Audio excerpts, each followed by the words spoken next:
Thank you everyone for coming. So nice to see actually everyone on the screen.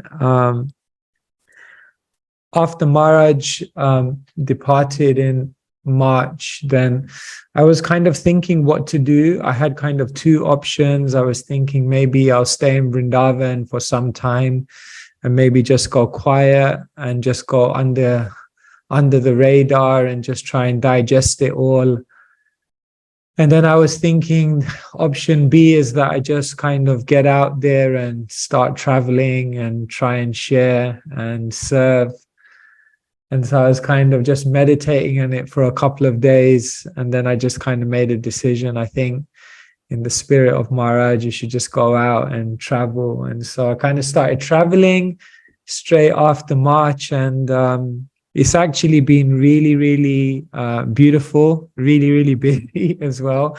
I'm just looking on the screen and I've connected with so many of you, in different places. It's been so nice. And some of you online, like Venu Gita has been involved with Think Gita. So thank you so much. Chitraleka, we saw in Holland. We were traveling there. Yeah, so many of you. Sanatani has been to the UK. Gauravani we saw in Radhadesh. And yeah, so many of you. So it's been really, really nice. So Krishna Kirtan Prabhu just asked me to share a little bit about, how I've been feeling the presence of Maharaj in these last few months, because often we talk about presence in absence and just to maybe talk a little bit about that. And I think definitely I have to say, somehow I felt Maharaj's presence so strongly actually in the last months of traveling.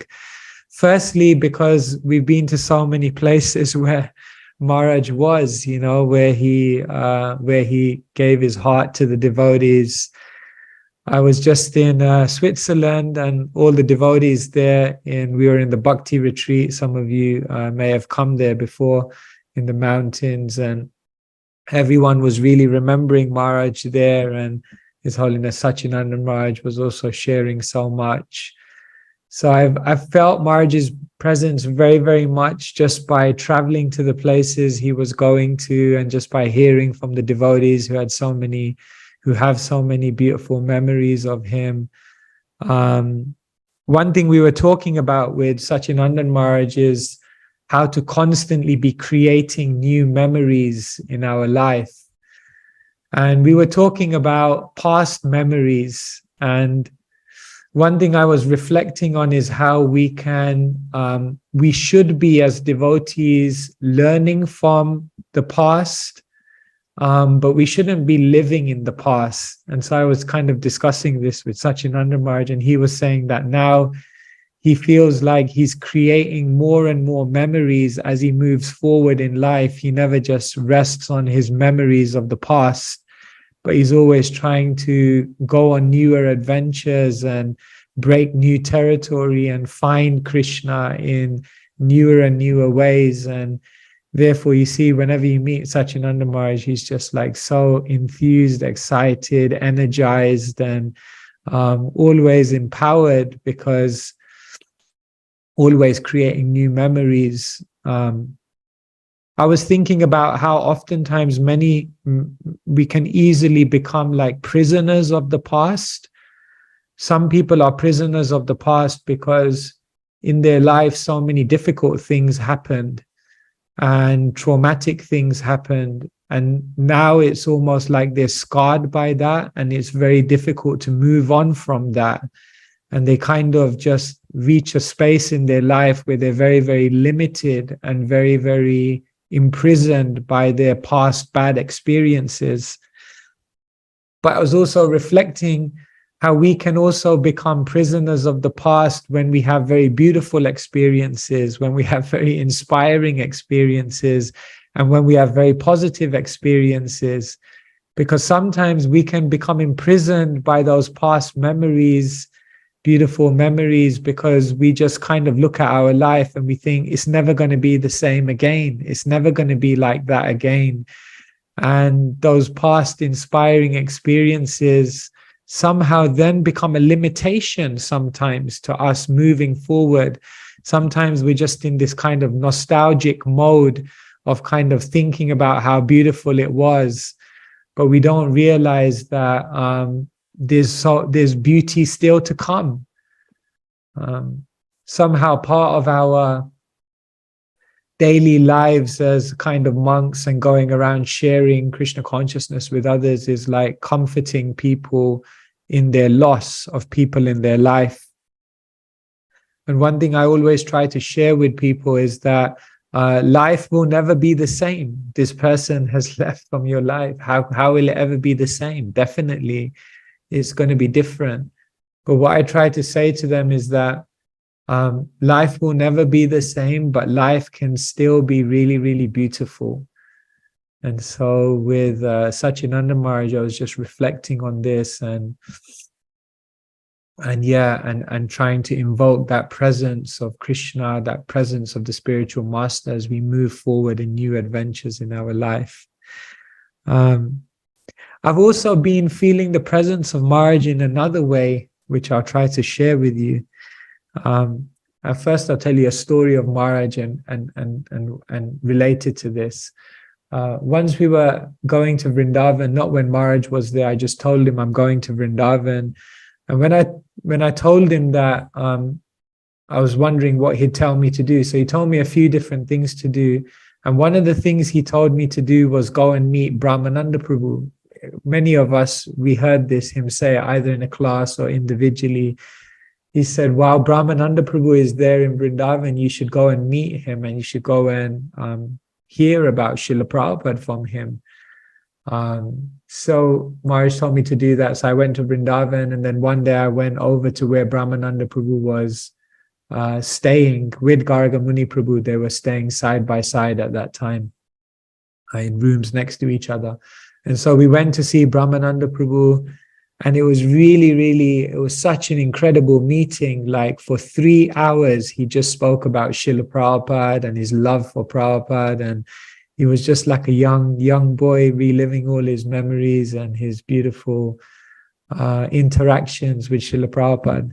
Anyway, then I left, and later on I went to meet Brahmananda Prabhu again because I felt so touched by him. So I said, Brahmananda Prabhu, I'd like to do some service for you. Like, what can I do for you? So anyway, he needed like a new laptop or something. So then I went back to the UK, and then somehow there was some donation. So I sent a donation through to him for him to buy a new laptop. And then Brahmananda Prabhu wrote me this incredible letter back, and he said, you have given me more faith in my spiritual master.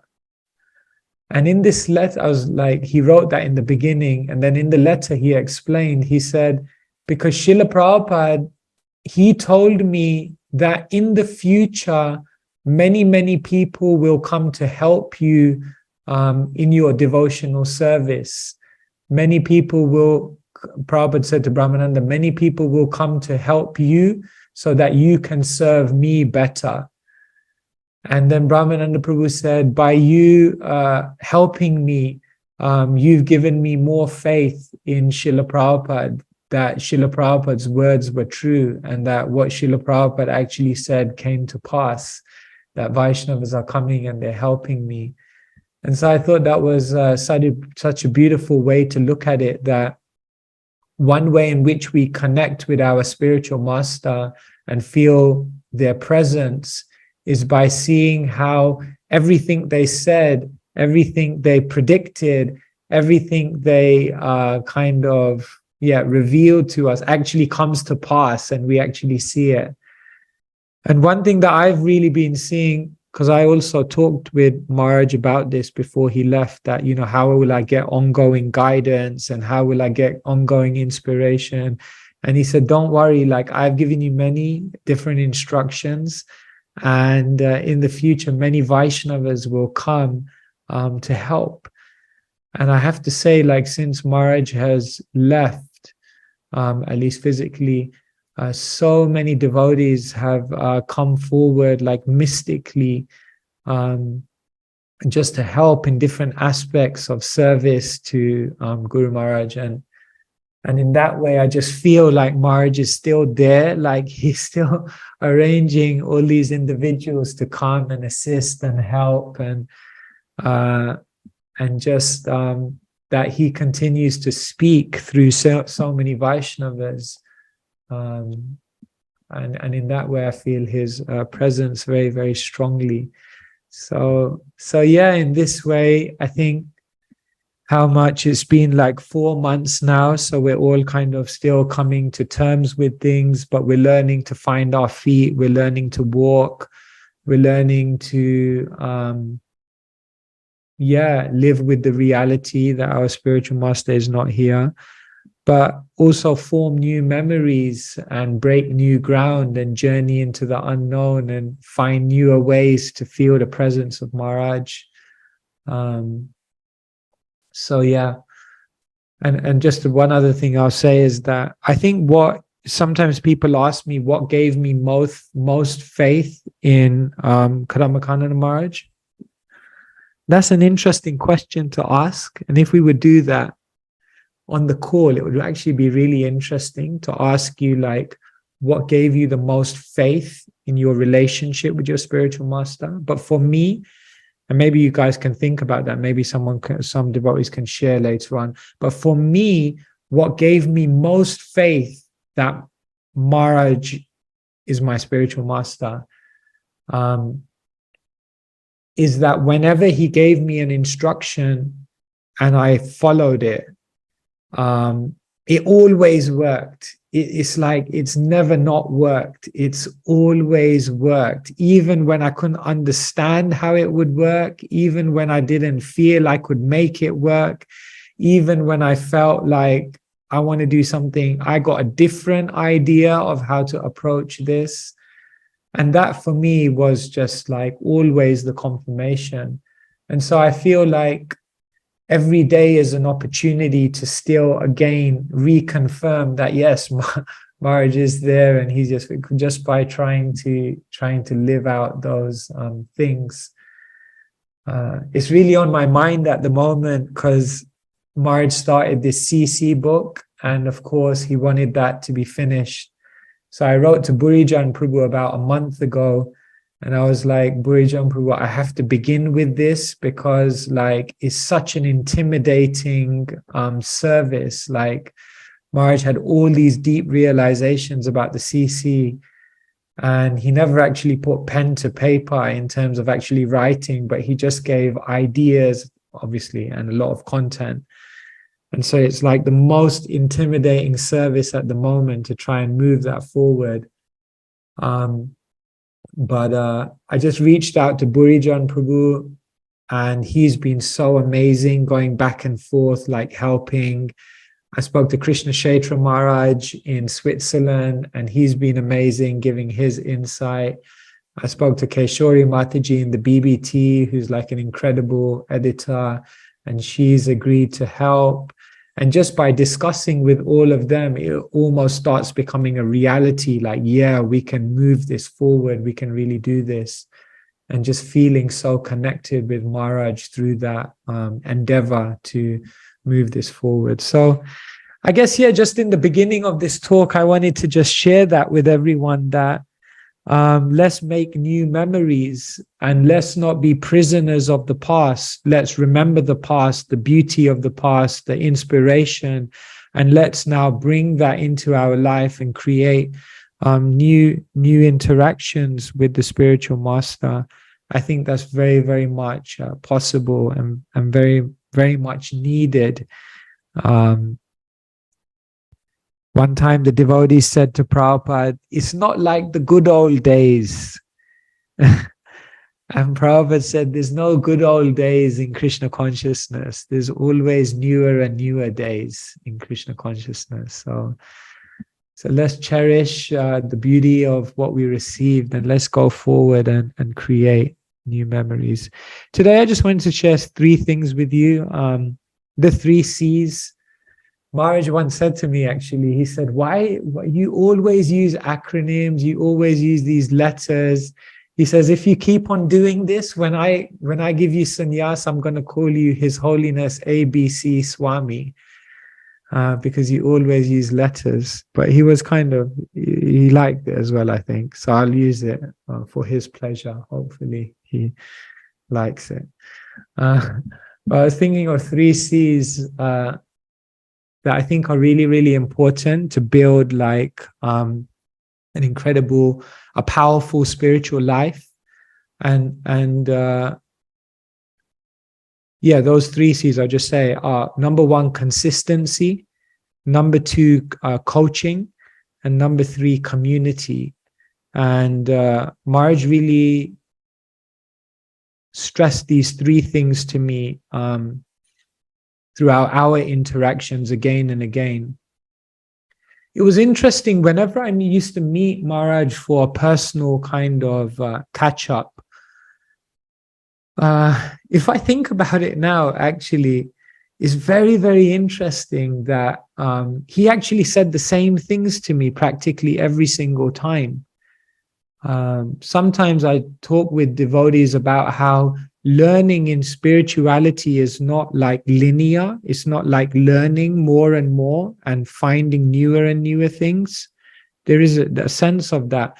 But I talk about how in spiritual learning, it's more like a spiral, and you keep looking at the same books, the same philosophy, the same pastimes, but you kind of just get deeper and deeper, and then you get into the essence of it.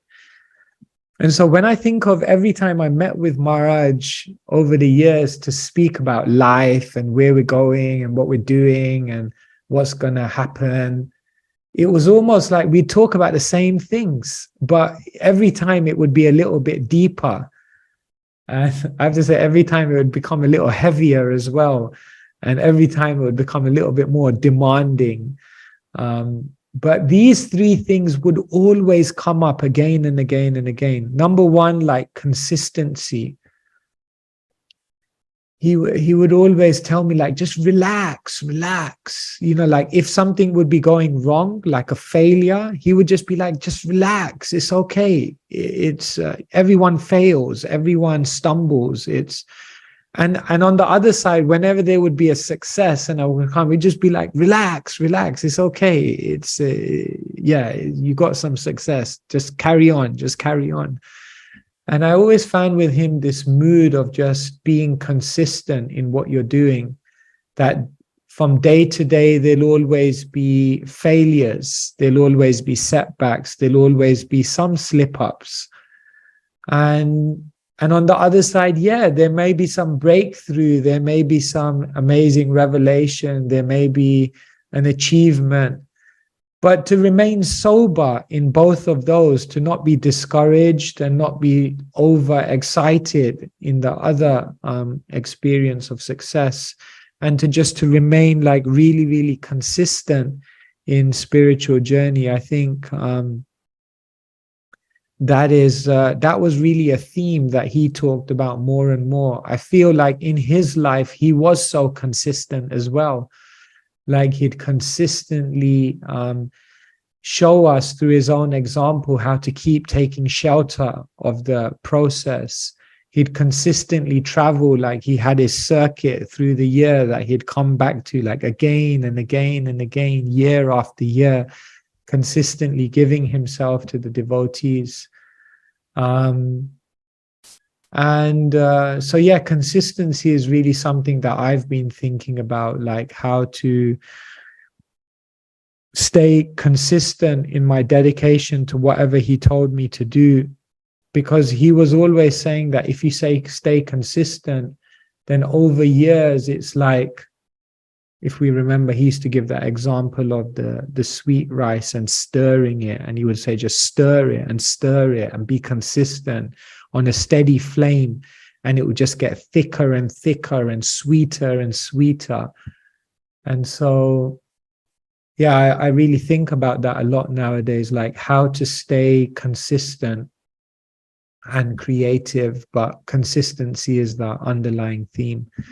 So that's one thing I wanted to share with everyone, the importance of consistency as a means to awaken like a deeper a deeper experience and a deeper treasure in our spiritual life. The second thing is coaching. Like Maharaj, I think, coached in two ways. One way was obviously some of us on the call had it, some of us maybe had less, and some of us maybe not much at all. But his personal presence in our life to actually guide us through how to actually do things.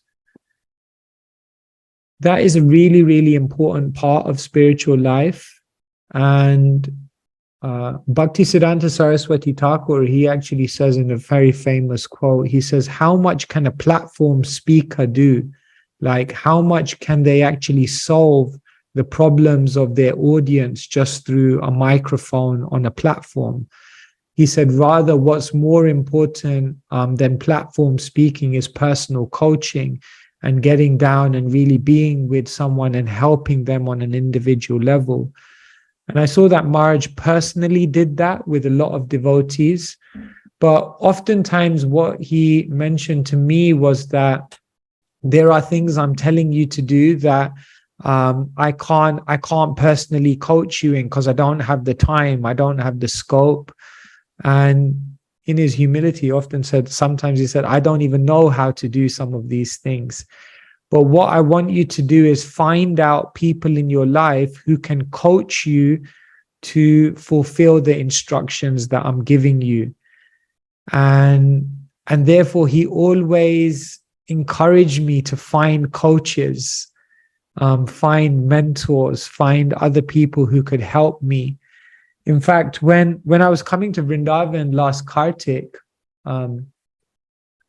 I thought I was coming there to work with Maharaj on the CC, which obviously we did, and that was one of the purposes.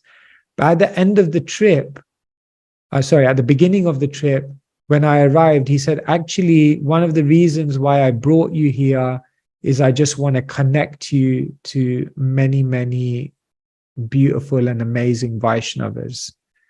I want you to meet all these people. I want to introduce you to them because they will be your coaches, your mentors, your Shiksha gurus through your life.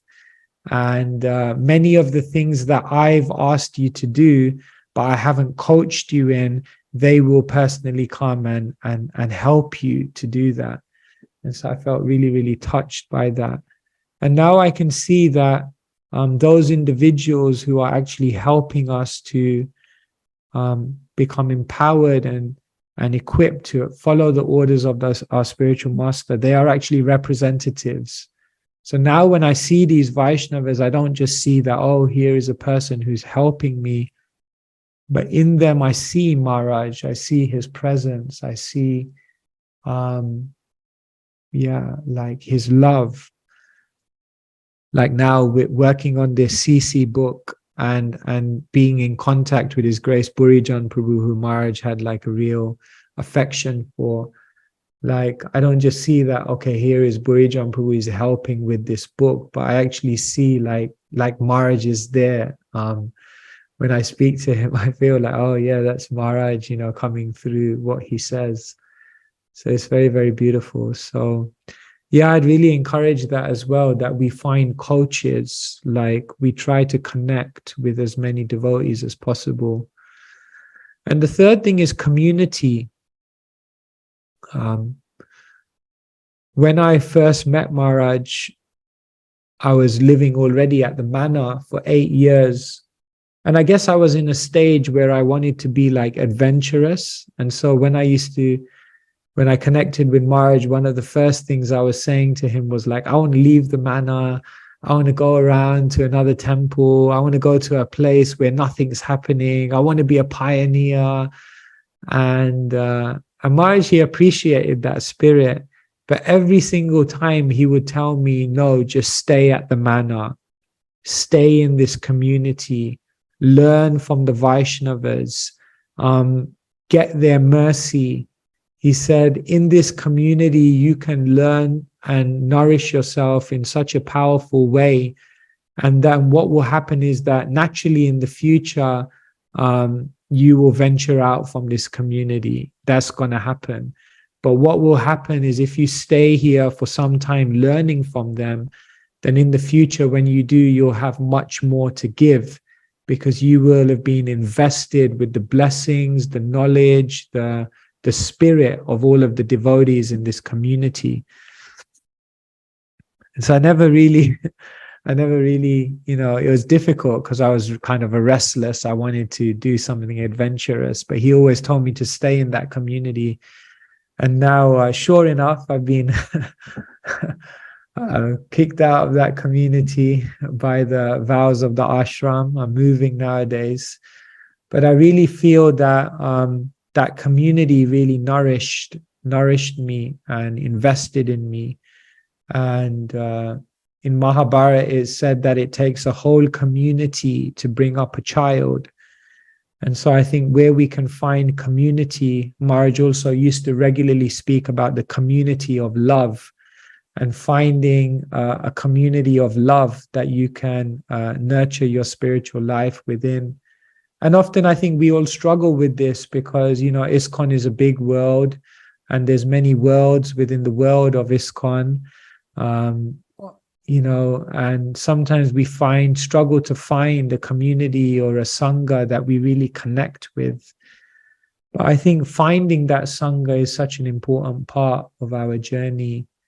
And so, let us also try to find a community which will give us that inspiration and support. And recently I was at one conference, and it was like a conference for youth spiritual leaders. Anyway, I came in there to do a session, but before my session, I ended up a bit early, so I went into the session before. I didn't know what it was about, but the title of the session was Breakthrough. So I thought, all right, that sounds interesting. I'll go in. I had no idea what it was about. Anyway, when I got in, what the session was basically, it was about, it was a martial artist doing the session, and the session was that everyone was now going to learn the art of how to smash through 3 pieces of wood with their hand. And I was like, okay, like, I don't know if I'm going to be able to. So that right at the start of the session, everyone was given these 3 planks of wood. And what they said is that in the next 15 minutes, we're going to train you up.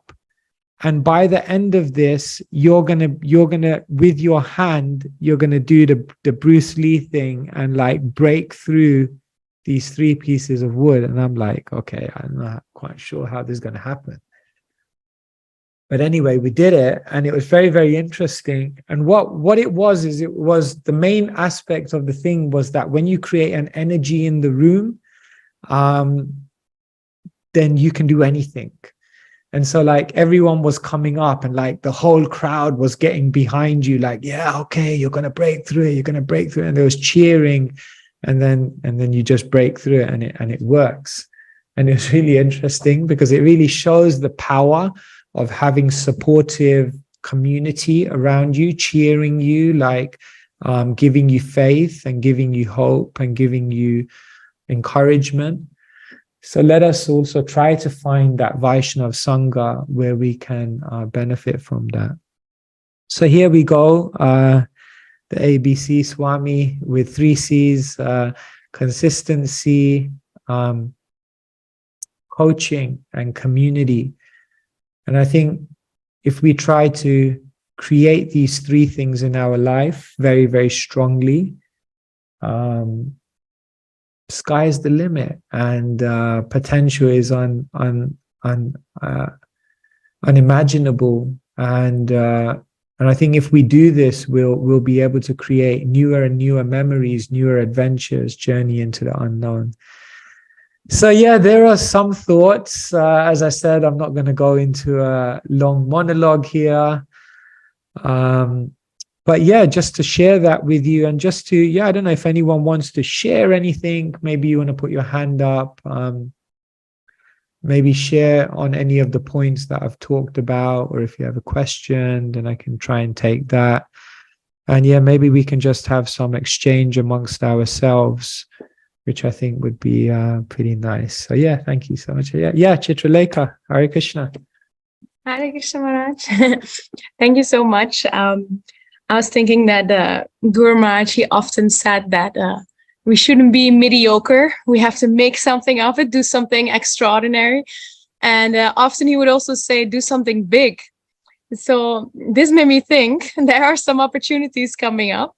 And we might have that crowd cheering behind us, but then it comes down to us to take a first step. And it can be quite daunting or also risky.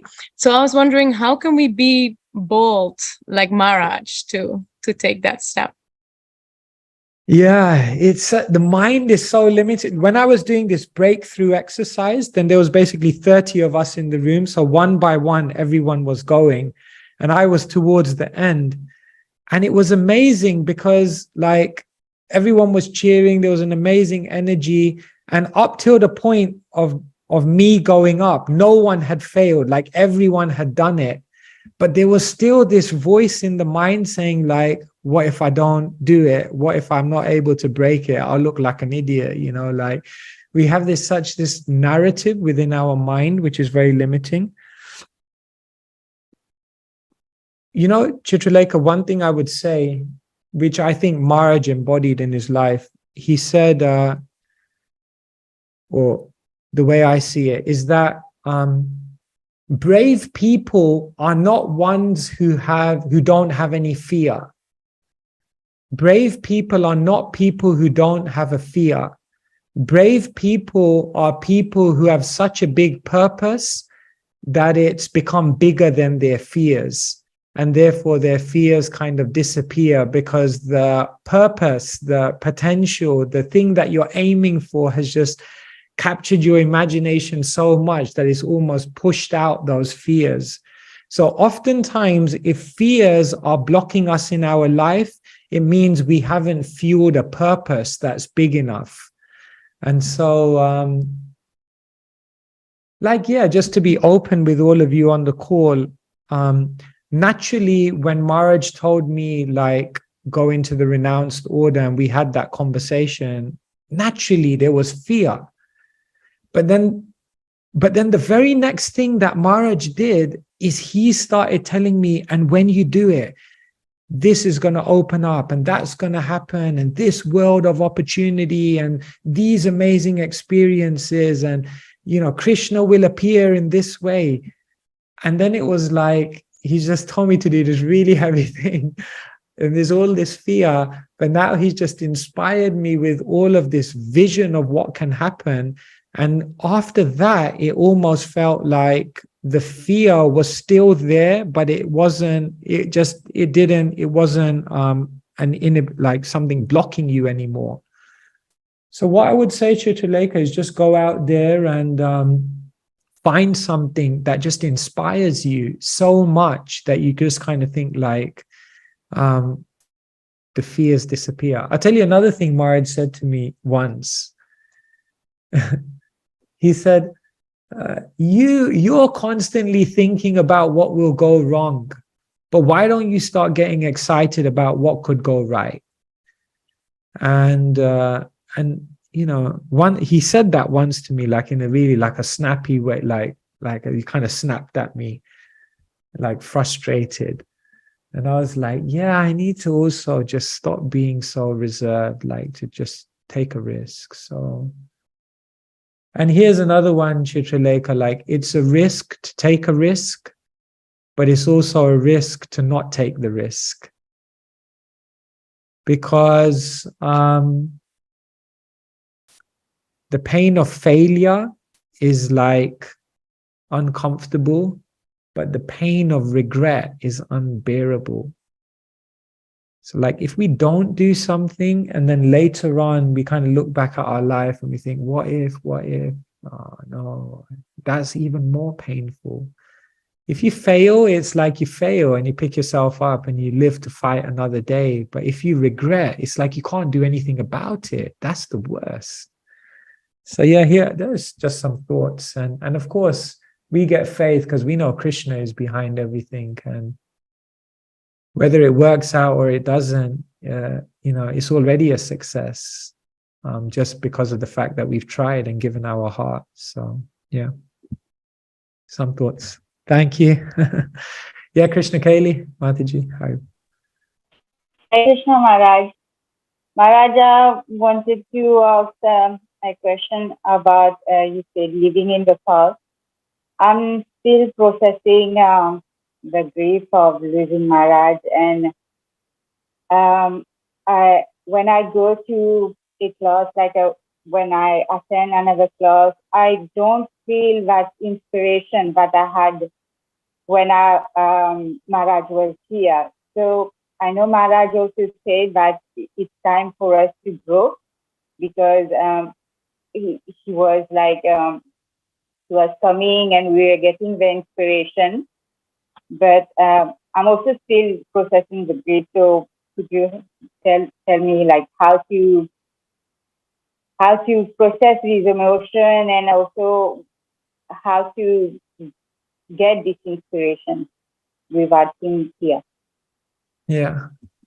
I think it's natural, it's not like, okay, the spiritual master has gone and we know the philosophy, so now let's move forward. We have love, we have feeling, there's separation, and there's a process, there's time. But as I was mentioning today, I think you should try to connect with Vaishnavas through whom you very much feel Maharaj's presence. It's interesting, Bhaktisiddhanta Saraswati Thakur, he said, I never made any disciples, because whoever I initiated, I saw that my spiritual master, they were representatives of my spiritual master who had come to help me. That's very interesting. I'm kind of very interested in that now. And because I see it happening, that I'm just see all these Vaishnavas and I see them as being sent by Maharaj. I really feel like that Maharaj is appearing in many, many forms, particularly through different Vaishnavas. And so I think we become imprisoned when we don't open our heart in Vaishnava relationships, and we kind of limit Maharaj to memories of the past. Do you want to limit your spiritual master to a memory of the past? Or do you want to feel the presence of the spiritual master by seeing that he's in a living reality through all these Vaishnavas? Guru is one, right? So Guru can appear through so many, in so many ways. So yes, it's natural, and you may not feel that same enthusiasm as when Maharaj was in front of you, telling you, do this. Naturally, it's different. But I think you will feel more and more strongly as you connect with Vaishnavas that here is Maharaj continuing to inspire. It's a very beautiful thing, I think. Yeah, some thoughts. I hope that helps. Hare Krishna. Yes, Raghunandan ji. Hare Krishna, dear Maharaj, Dandavat Pranam. Yes, my obeisances to you. Yeah, the question connects to both the questions that Mataji has asked. The first one was Chitralekha Mataji's question was I was just translating forever present this morning into Telugu. And one very interesting analogy connects to what she said, that about the plane. I'm sure you must have, many of you have go on, gone. tell it, say it. Yeah, the analogy about the plane. There is a plane, when it's on the ground, everybody is checking at it, the tires, somebody is checking, the engines, people are checking. But once it takes off, the pilot is in charge of taking care of it. So it is like us. When you have to fly your plane. When we are on the ground, we get help from Vaishnava, senior devotees, especially spiritual. But then we are in charge of it. Coming to my question, can I just say something on that, Raghunandan? Yes. I'll tell you guys an interesting point. Do you know the most dangerous place for a plane to stay? Oh, my hand went up answering my own question. Do you know the most dangerous place for a plane to stay is on the ground? The people actually, the most dangerous place for a plane is actually on the ground, because that's usually where you get rust, where you get decay, where you get like, you know, the safest place for a plane to be is flying in the sky. And therefore, like in our lives, we often think, oh, what if I do this? What if I try to serve? But once you go out there and you're flying, you're actually safer than if you're just in that procrastination mood, like, shall I, you know? So yes, you can also remember that along. The dangerous place is when the plane is on the ground. That is something very new and very interesting, Maharaj. Then coming to my question, connects to second Mataji's question, is that Maharaj, when in a Vedic family, when father leaves, elder brother of the family takes charge of the family. So you are kind of an elder brother to all the God family right now. And Mataji was asking, we are clearly missing this connection, especially this Saturday. I was not so fortunate to have this for many years. I had it in the last moment, but this was so much connecting, this Saturday class from Maharaj. So I am about to request, I know your schedule, Maharaj, you're traveling so much and it is so tight. So in a way, is it possible that we have a weekly class or something? We are having these tributes every week, thanks to Krishna Kirtan Prabhu and all the people who are arranging it. But is it possible that the elder brother of the family can, you know, give us a class or continue the momentum, same as Maharaj? Thank you. No, thank you for...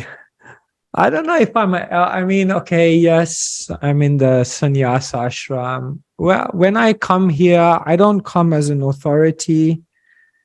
Yeah, like Krishna Kirtan was, you know, Krishna Kirtan's we're good friends, of course. And he was like, oh, Maharaj wants to speak to you. It's like, I don't really see like I'm here as an authority to speak to you. It's just nice to be with everyone and exchange thoughts. I think we're all on the journey. And yeah, I'm happy to help, of course, in whatever way I can. If I do a weekly class, I think you'll get sick of me, basically. So maybe we can make it a little less frequent so that I don't burn you guys out too much, you know. But yeah, sure, happy to connect and happy to be of whatever use I can. You know, like I'm also in the same boat. We're all in the same boat. We're trying to find Maharaj. We're trying to find his voice, find his presence in our life. And I think just talking about that together is like really inspiring. So yeah, happy to help, Raghunandan. We'll connect, we'll make a plan. Sure, thank you. Haribo. Gokula Mataji. Swami, maybe for those who do want to stay in more contact in terms of your lectures and stuff, you can post the WhatsApp join link, you know, where your things come up. Someone. Okay. I don't even know it myself. I'm not on that WhatsApp group. Okay.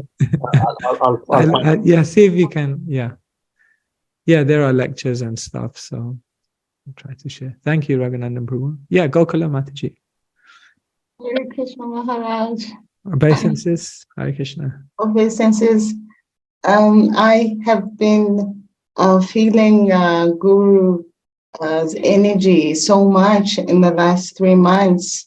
Wow. And I have been living here in Mexico for 7 years. And I've been I haven't had any preaching idea, you know. I mean, I know it's something that I must do, I want to do. It's always in my heart. I'm always thinking about it. But with Guru Dev passing, I've suddenly had these great big preaching ideas. And devotees from nowhere not from nowhere, they've always been there, but they've stepped up to some projects that I've started. One of them being the Kadamba Meditation Center.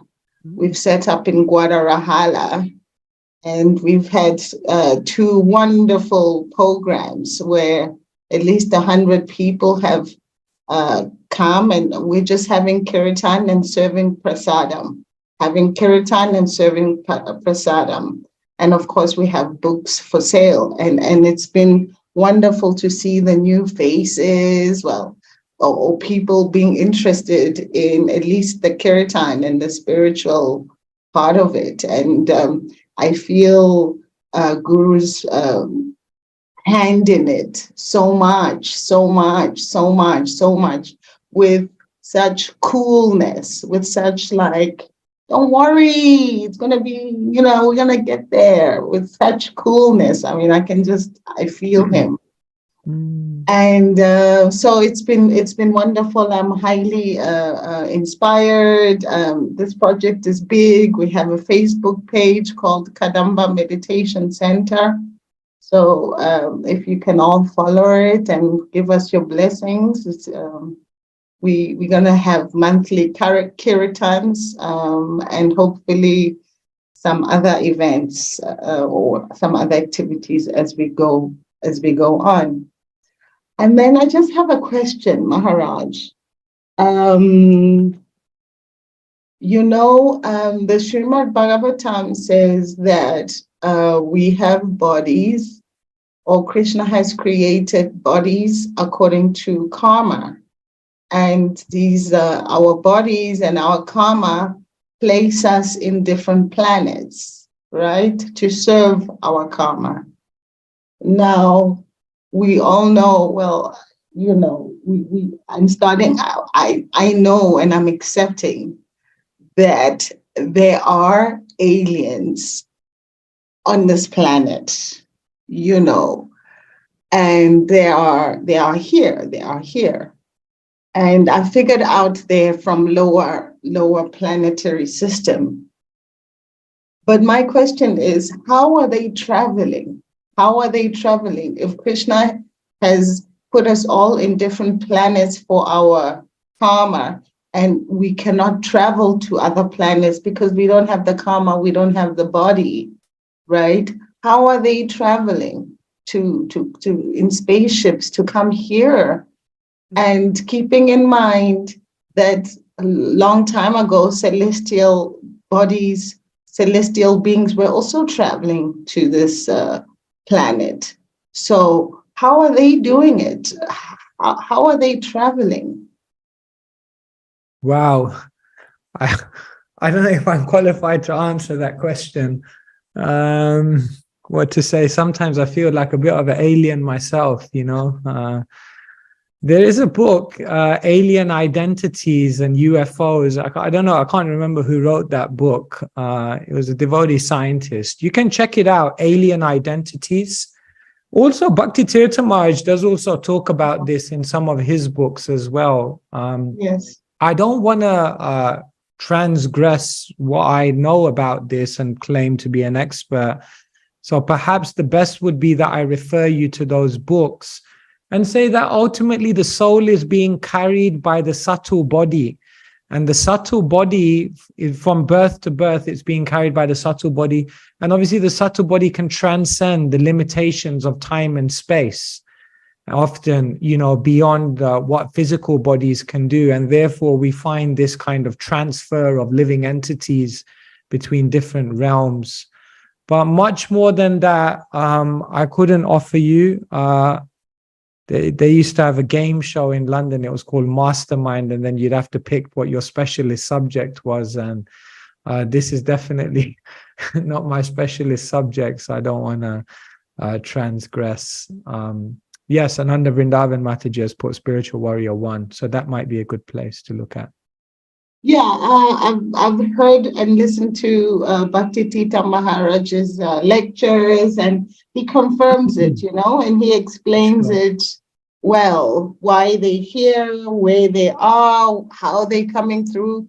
He says, with the collective consciousness of the planet, as it goes down, we are creating potholes, lower energy potholes for them to come through.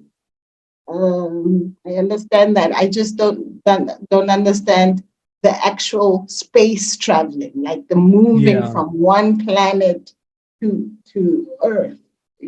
How is that happening? But anyway, maybe you can do the research and share it with us on the next call. That'd be interesting to know. that? Yeah, that would be. I have some theories, so. Sure. But thank you, Maharaj. Thank you, Kokula You are Mataji. such You an wish you the best. inspiration as I well. don't know. I'm trying. Hare Krishna. Thank you.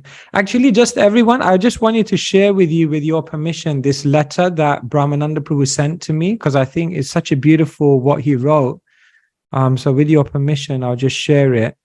So this was back in 2015. I'll just show you this. This is very humble. I have to thank you for helping me. Your offer of help to me was a spontaneous expression of service to the devotees.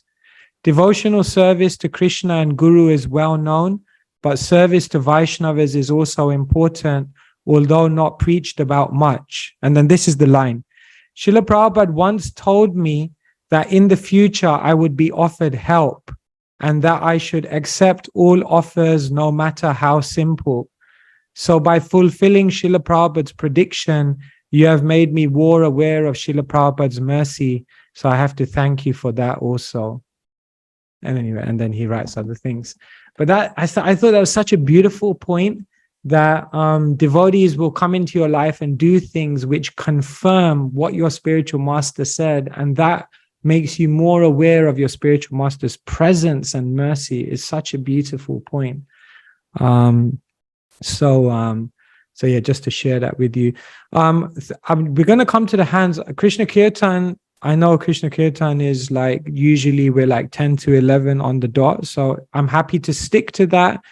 I'm also happy to stay on a bit longer, and others can log off if they want to, as you direct me, whatever you tell me to do. You can carry on, but maybe just devotees, if they can make their question very clear, and then Maharaj will go through them in a quicker pace, and then we can finish when it naturally finishes. But for those that can't stay on, please come next week. We have Mahaprabhu from Soweto, who will be discussing the beginnings of the African preaching project in Soweto. And this is going to be very interesting, especially for many people who have given donations to African preaching, and to hear how it was all born and the interactions at the beginning phases.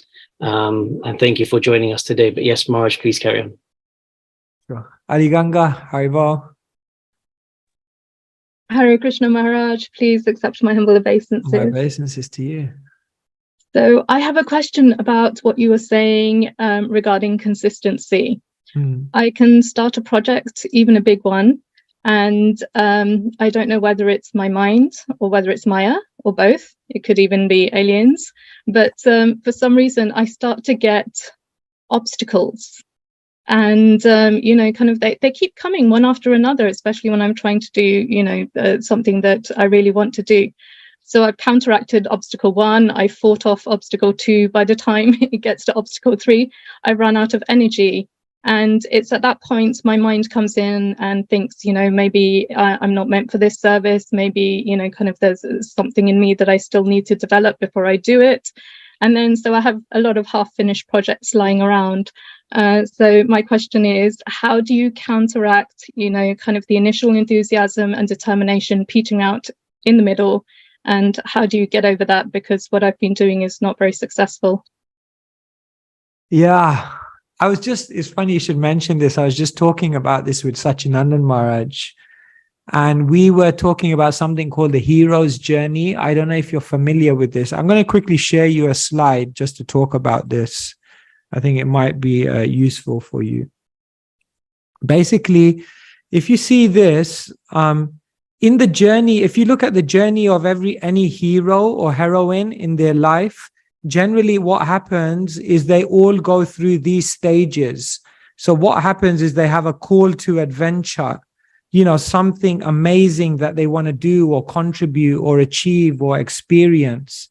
What happens to 99% of people is that when the call to adventure comes, they just ignore it because of fear, because of reservation. But for anyone who responds to it, there will be a road of trials. There will be obstacles. There will be difficulties. Things will happen. Now, if the hero keeps going, then they'll come to the threshold point. And in the threshold point, they journey into an unknown space that they've never been into. And that can be very displacing. But what happens is that eventually supernatural aid comes, like we've been talking about today. People will come to help you, to assist you, to empower you. And even in that, there will be moments of temptations, doubts, and so on and so forth. But if the hero keeps going on, they'll come to a point where they realize, like, I've gone so far with this, like, I can't turn back now. It's like a plane flying from one place to another. At a certain point, there's a point of no return where it's used so much fuel that it can't turn back. It just has to get to its destination now. And then there's the victories that you get. And then there's eventually a re-entry into the world. So basically what we're saying is that go on the hero's journey, and that means there will be trials. They say if a path has no obstacles, then it probably doesn't lead anywhere significant. So Bhaktivinoda Thakur, he says that the obstacles I encounter in my service are the greatest source of happiness. Because what he's basically saying is that in those obstacles, he meets Krishna, he connects with the super soul within. In those obstacles, he's forced to deepen his save above. Opposition makes you, an obstacle makes you more equipped to do that thing. So yeah, it's, you know, I'm not saying anything you've not heard before. You know this, but yeah, along with that great thing that you're trying to achieve, remember coaching and community. If you're in a community and you have someone who's coaching you through that, then you'll be able to continue on. But yeah, just do it. And I say to myself, I never quit one project. If, like, say, for example, I'm doing a project and I'm hitting obstacles, and the first thing the mind says is like, Krishna doesn't want this, Krishna doesn't want this, I should give it up. I say to myself, I'm only going to quit this project if I'm then going to take up something else with gusto immediately that I think has a better chance of working. But what often happens is when we hit an obstacle, we just kind of give it up and then we do nothing. So then we're not going to get anywhere. So my deal that I make with myself is, if I'm going to give up one thing, what is the other thing I'm taking up? If I really feel this is not meant to be the thing. And generally, when you start thinking like that, then you look at like, okay, shall I give this up? But then this is what I would have to do instead. But I think I'm going to face obstacles there as well. Let me just try here. Let me try here. Maybe this will work, you know? And that helps you from making sure you're not just doing it out of weakness or out of just some sense of like, you know, laziness and convenience. Yeah, some thoughts. Hope that helps. Kulina Deepika Mataji? Yes. Hare Krishna. Hare Krishna. Please accept my humble obeisances. Pranams. So my question is that, is there an appropriate way to, or is it even okay to make a request of your spiritual master? Like if you, for us, we want to preach in South Africa, but we need land. And for years, we've been trying to get land, you know, and then last night I was looking at his picture and felt like, please, Maharaj, can you make it happen, you know? So I don't know if that's okay, if you can actually speak to your spiritual master like that. Yes, I think so. Definitely, we can petition the Lord, we can petition the devotees, especially Maharaj had such a, you know, connection with South Africa and such a big interest to spread Krishna consciousness there. Yeah, we can pray. We can also pray to become qualified. We can pray to have the strength, the intelligence. Bhaktivinoda Thakur says in his song Guru Dev, he says, Shakti Buddhi Hina Ami Ati Dina. I'm weak. I don't have much intelligence and I'm very fallen. Yeah, I'm tasked with this responsibility to serve. So please give me that strength. So when we can pray to the Guru for many things. We can pray for something in the external world to happen. We can pray for an internal upgrading of our own qualification to serve. And in this way, yes, keep the connection alive, keep the conversation going. Bhaktitirtha Maharaj, he used to write a letter. He used to journal every single day, and the way he journaled, as I understand, was that he did it in the format of writing a letter to Srila Prabhupada every single day. And he would begin, dear Srila Prabhupada, and he would report to Srila Prabhupada. So yeah, report to Maharaj, tell him what's happening, and as is responsive. Thank you. Yeah, I will. Yeah, Vasam, Panchmi Prabhu. Nice to see you. Nice to see you again, Maharaj. Hare Krishna. Can you hear me? Yes, I can hear you. Yeah. Yes. Maharaj, my question is, if you've been given a specific instruction, Guru Maharaj gave me a couple of specific instructions, and other things are happening which seem to be, how do you say? It's again like that obstacle question, I guess. But even if there's other types of services coming up, and the services that Guru Maharaj specifically said or asked me to do are manifesting in a different way. Like if he says, he asked me to do something with a particular piece of land in Vrindavan, and then it turns out that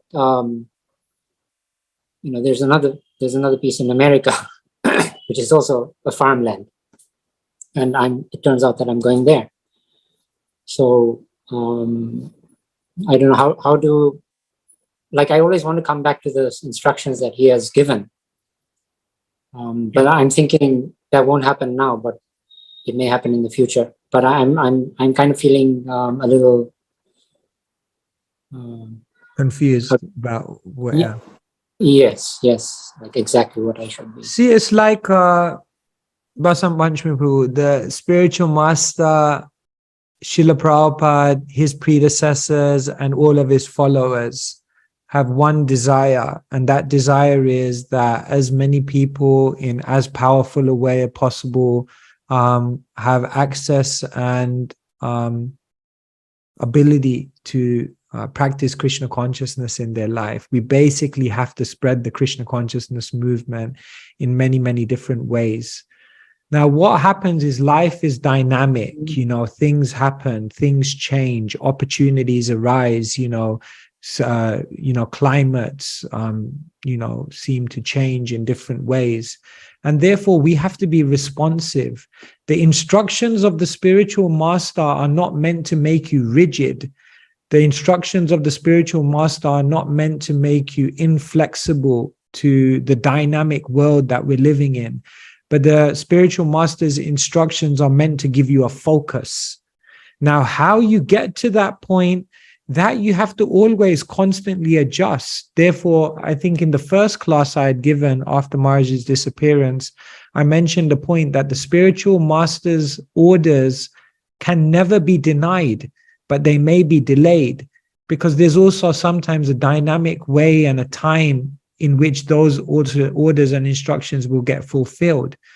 So if at this moment in time, other opportunities are arising for you to powerfully serve your spiritual master, serve the mission, then it doesn't mean you have to forget about the other instructions, but you may also see that by doing this, by fulfilling this, it actually equips you to fulfill that instruction in the future in a bigger and better way. And in the meantime, it also helps to fulfill the ultimate order of the spiritual master, which is to spread Krishna consciousness. So I would say, let us not use instructions in such a way that it limits our creativity, that it limits our ability to be agile. Maharaj was incredibly creative. He was incredibly flexible. And oftentimes he would change things around. We even saw in our lifetime with him how sometimes he would give one instruction, and then later on he would see things change and he would say, okay, no, now don't do that. Do this instead. So you may say, but we're not in contact with Maharaj. How do we know it's not our own mind? That's sincerity, you know. But remember, any opportunity to spread Krishna consciousness is definitely the order of His Holiness Kadambakanana Swami. And anything which helps you to then become empowered to follow the ultimate, the specific instructions, they are also useful things to do right now. And in that way, yeah, it will all come to pass. I think we just have to get out there on the field and start doing things. We just have to get out there and start acting and serving. If we try to figure it out up here, it never works. It just churns here. What we need to do is just get out there on the field and start trying things. And then in that endeavor, the spiritual master manifests and guides. So yeah, that's what I would say. Thank you. That's really helpful. I had another question. It's related to can we connect with you directly in some? I know you have a super busy schedule, but like sometimes if we have, is there a way? Of course you can. I'm just conscious we're on a call of 100 people, and then if I put my email address there, then I may not get to answer any of you. Not that, you know. I understand. But yes, you can. Like, how do I? Yeah, yes, you can. We'll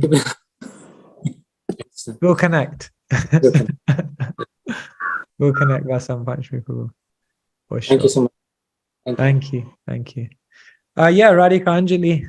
Hare Krishna. Hare Krishna Maharaj, Dandavat Pranam. Please accept my most humble obeisances. All glories to Srila Prabhupada. All glories to Srila Jayadvaita Swami Maharaj.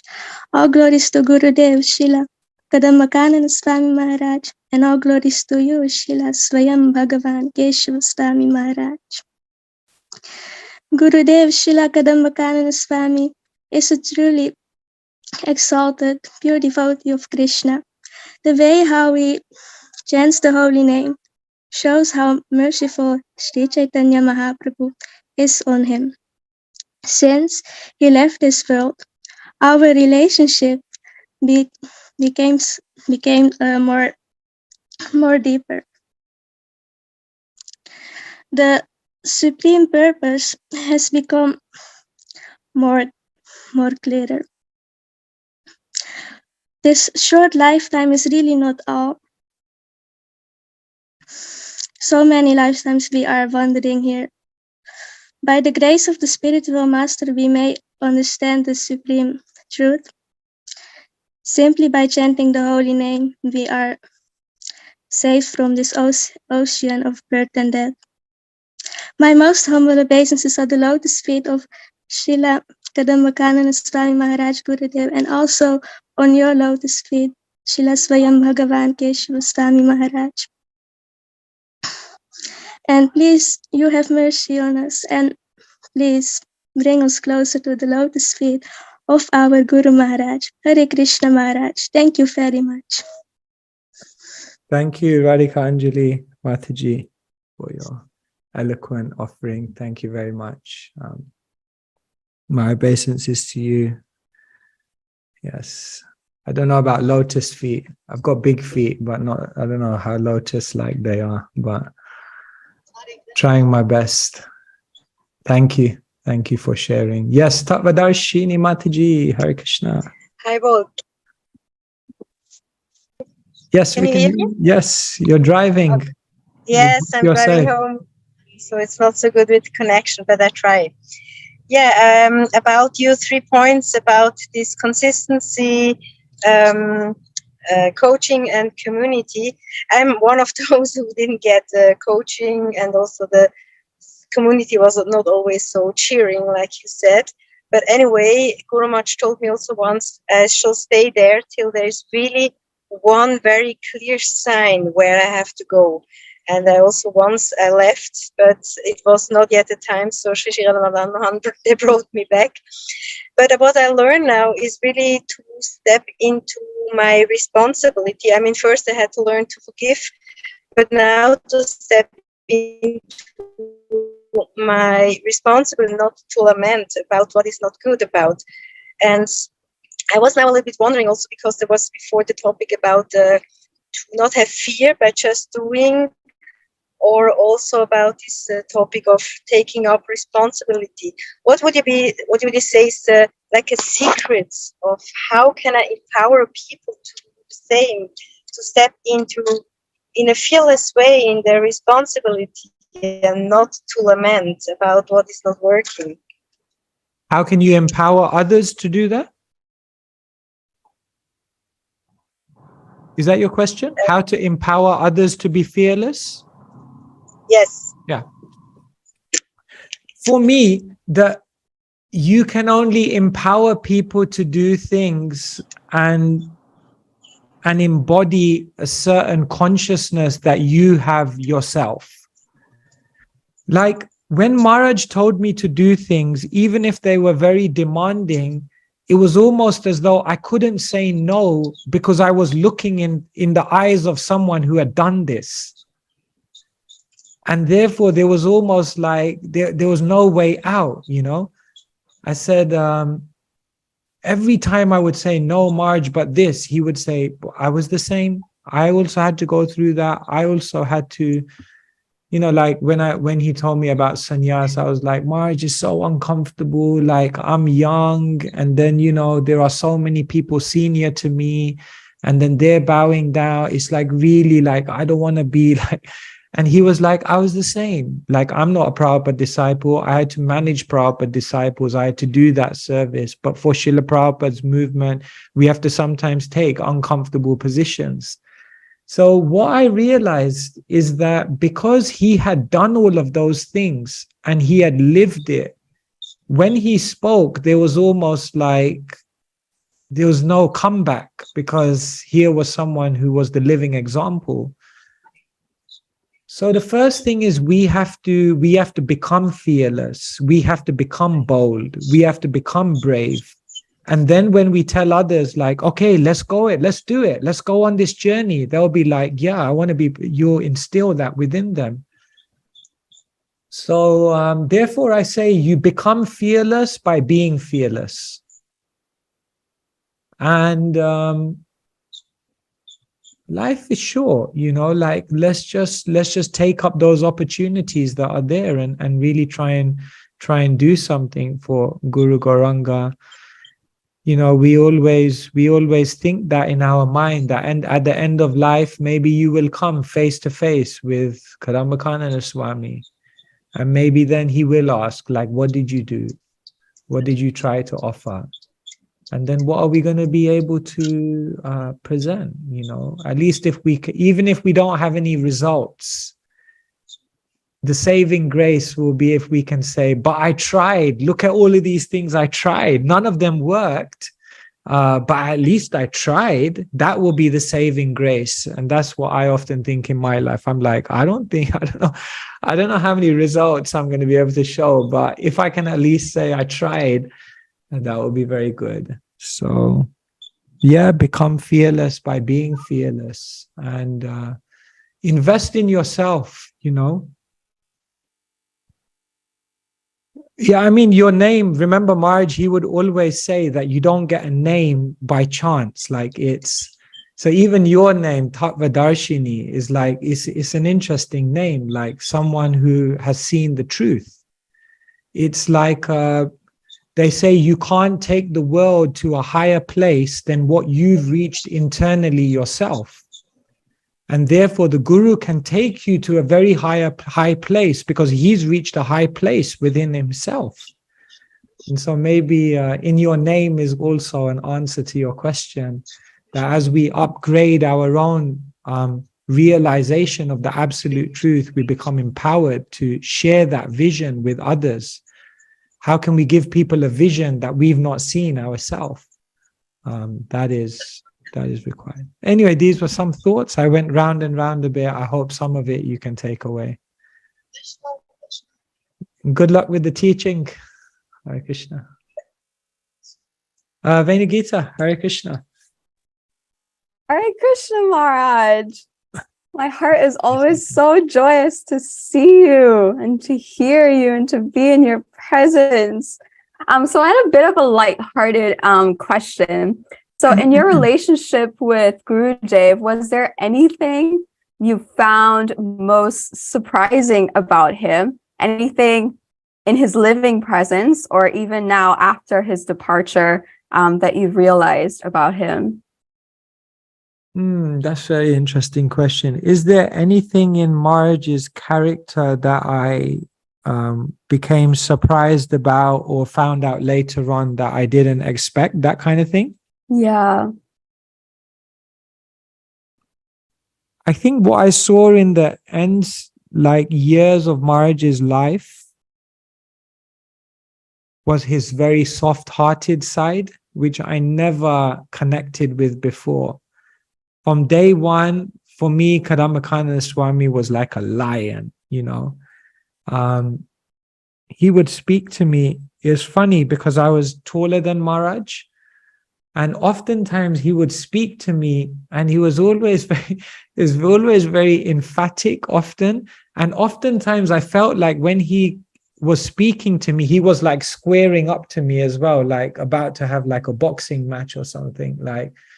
And I was obviously taller than him, but he would like, you know, like, so I always felt a very strong, heavy presence, you know, like a, like a real, I saw him as a Raja Rishi, you know, like he had that bravery, he had that real, and I never connected with his other side. And then later on in years, he started talking more about the community of love. Maybe he was always speaking about it, but somehow it never really clicked to me. And then he started talking more about kindness. And then I started seeing his interactions with devotees where this very soft side, this very caring side, this very gentle side was also there.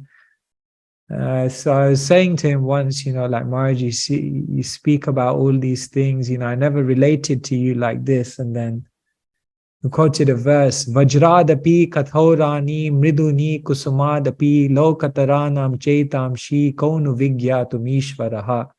That the Vaishnav is Vajradapi, he's harder than a thunderbolt. Kusumadapi, and he's softer than a rose. So he said, harder than a thunderbolt, softer than a rose. It's like, okay. I definitely had the thunderbolt side, but the rose one is it's very nice, you know, but a bit more of the rose would be nice.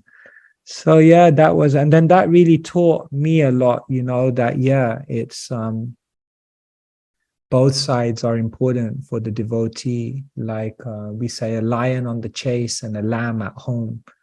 So sometimes when we're out there, we have to be strong, bold. We're trying to get things done, but internally, very soft, very kind, very gentle, trying to connect with people on a deep level, connecting with human emotions.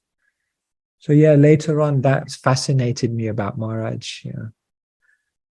Yeah, I guess there could be many other things, you know, but that's what comes to mind. Yeah, hope that helps. Thank you. And Taranga Prabhu, Hare Krishna. Hare Krishna Maharaj.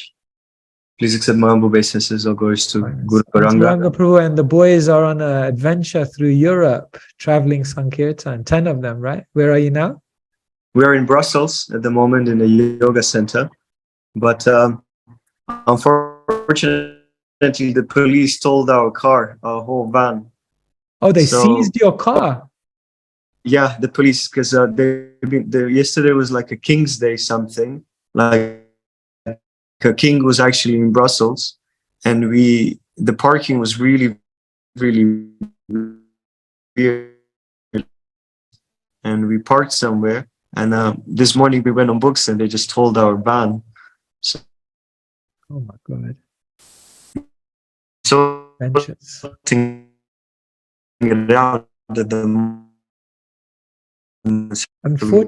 I don't know if it's just me, but you're breaking up. I can't hear you. But yeah, working on it. It will be okay. It will be thing. It should be fine. Anyway, can I ask you a question, Maharaj? Yeah, you're kind of breaking Krishna? up, but I can't hear you so well. But Yeah, try. it's Go kind on. of a bad connection here. Maybe turn your video off. Okay.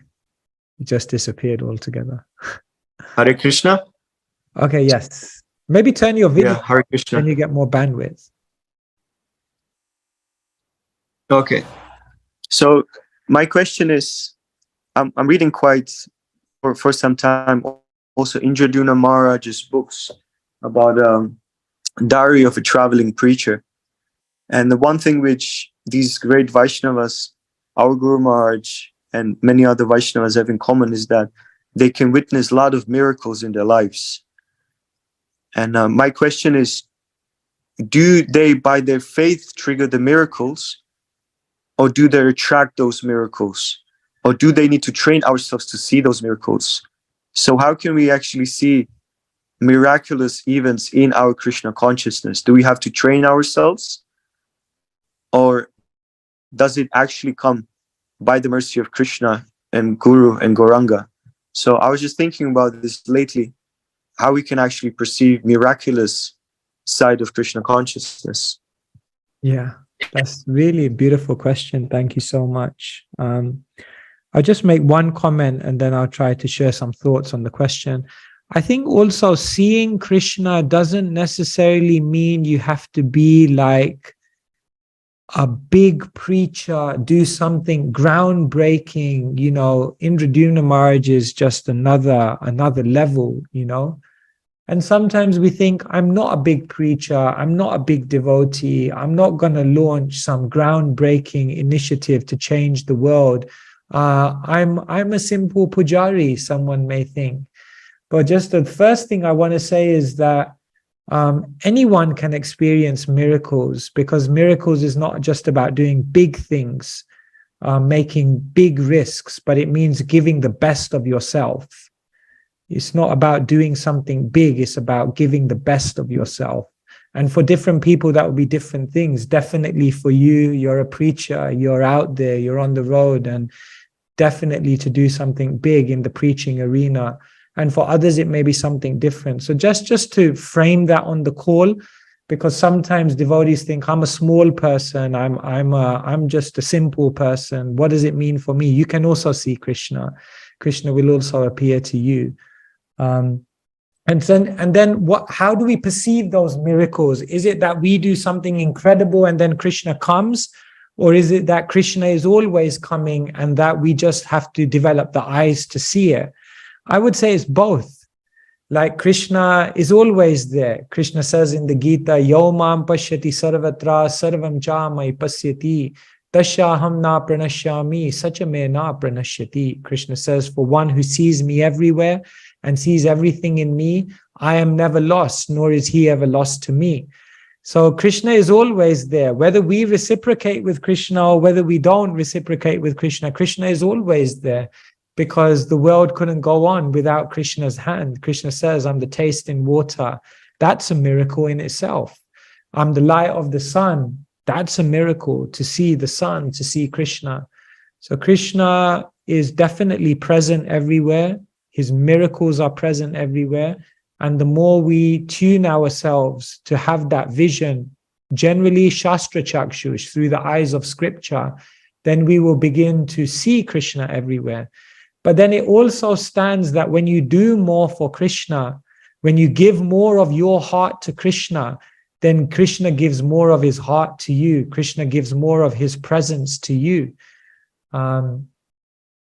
If we study the pastime of Madhavendra Puri, it's very beautiful to see how the deity manifests. And we can see the deity manifesting in this way. The first thing is that Madhavendra Puri almost imprisoned Gopal within his heart. Because when he was chanting at Radhakund and Gopal appeared, then Madhavendra Puri just couldn't get Gopal out of his heart. So the first thing that happens is that the pure devotee imprisons the Lord within their heart.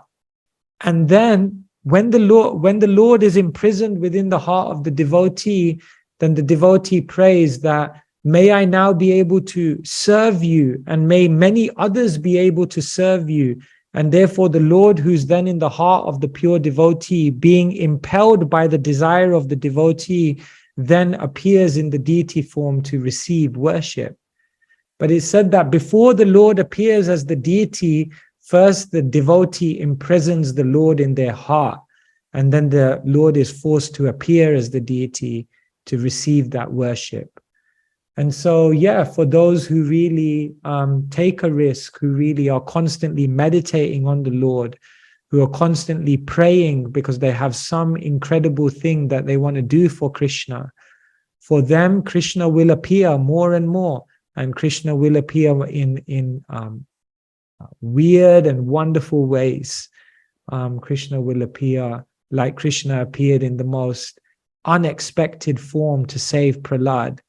He appeared from the most unexpected place. He appeared in the most unexpected form. He appeared at the most unexpected time of the day. And he fulfilled his task in the most unexpected way. And this is the ingenuity of the Lord. So yeah, miracles are happening every day. You have to train your eyes to see it. But more and more miracles will happen in more and more miraculous ways as we give more and more of our hearts to Krishna, who then is forced to appear before his devotee. So yes, where Maharaj used to say, we live in a movement of miracles. Many, many miracles have already happened. Many miracles are happening right now before our eyes, and many, many more miracles are yet to happen. Kadam Maharaj said, this is a movement of miracles, but we have to participate in that transcendental drama and become qualified. So, yeah.